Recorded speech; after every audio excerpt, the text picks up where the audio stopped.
سلام، روزتون بخیر. باشید با هم دیگه آخر هفته بریم بیرون.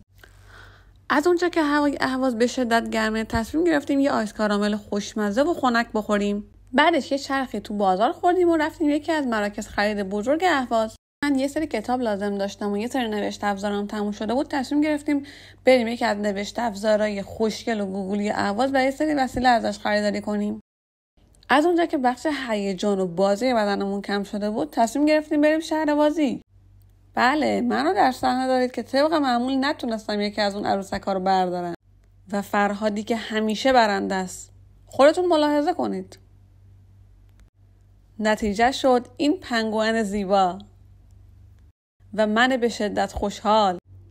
در نهایت هم رفتیم با هم دیگه سینما و یه فیلمی که خیلی ازش تعریف شده بود و انتخاب کردیم و تصمیم گرفتیم شبمون رو با اون فیلم تموم کنیم که متاسفانه همینطور که میبینید شب با اون فیلم تموم نشد و ماشین ما واتر پمپش خراب شد.